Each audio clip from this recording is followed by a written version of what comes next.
Hello and welcome to the AI Innovation and Business Podcast with Daniel Halbert. Today we have a very special guest, Chuck Freilich. Welcome. Thanks for having me. Yeah, well, the timing is perfect to have you on the podcast, and I'm really excited for our viewers. So, just to give some background for everybody, Chuck Freilich is the former Israeli Deputy National Security Advisor and current INSS senior researcher.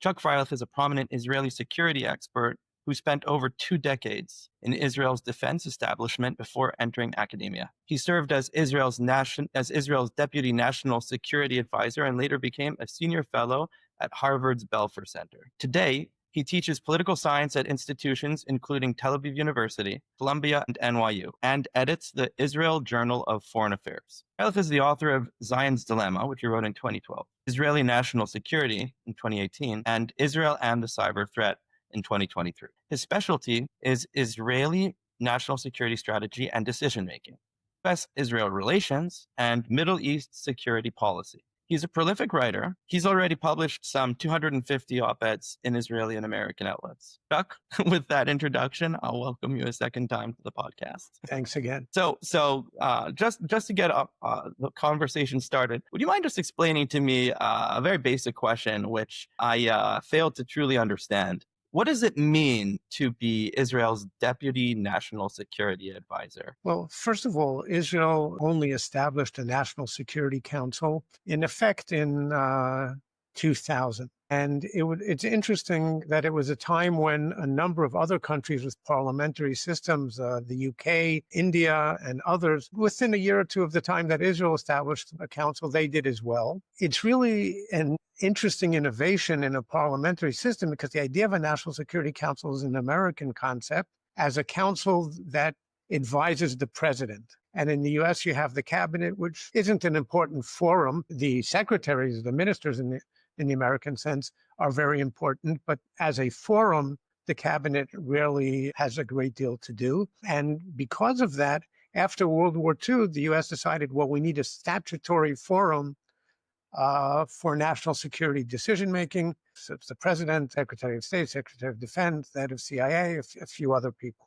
And the NSC became a very influential body in the U.S. over the years. There's been talk about establishing an NSC in Israel since forever. And it finally happened, as I said, in 2000.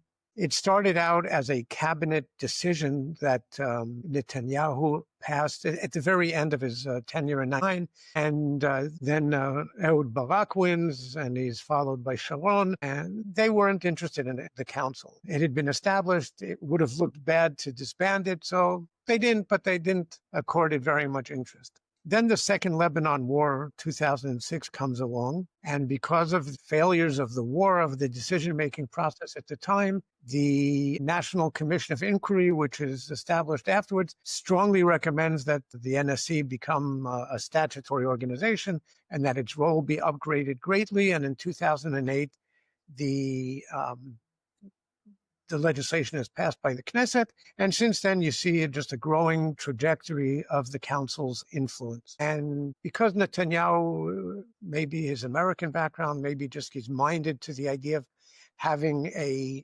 advisory body for the prime minister more than some of his predecessors, he's given it an increasingly important role. And today it's one of the major players in the Israeli system. And that's a long background to answer to your question, but what it means is that the council as a whole advises the prime minister on areas of national security, defense, foreign affairs, domestic matters that are directly related to national security. And you could say, well, what is he needed for? There's a Ministry of Defense, there's the IDF, there's the Foreign Ministry, and that's true, but they each deal with a certain area of responsibility. They report to their ministers. And remember, ministers in Israel, unlike American secretaries, are not beholden to the prime minister. Sometimes there is chief political rivals. So here, this is a body which just serves the prime minister and is supposed to take a broad, integrative national approach. Fascinating. And so that's from the political governmental side. How does that role and all of the know-how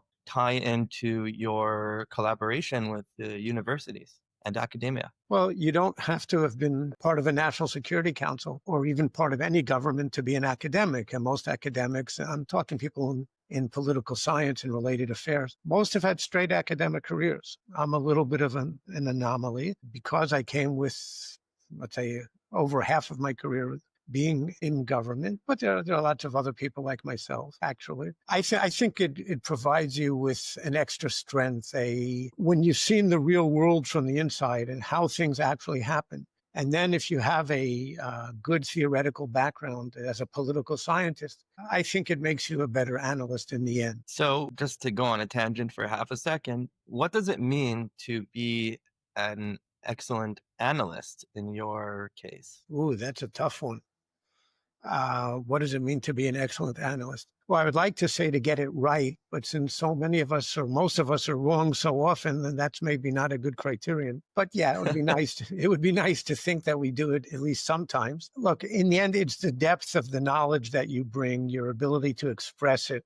And here's where the experience in government, both in how you express things, but in how things are really done and understanding it. The theory is very fine, but in the end, governments don't operate on the basis of political science theory. Why don't governments operate on the basis of political science theory? It's kind of Because seems kind of strange because like isn't that what the whole purpose is of that academic field? Isn't it supposed to supply the government and politicians with like real material to make good decisions?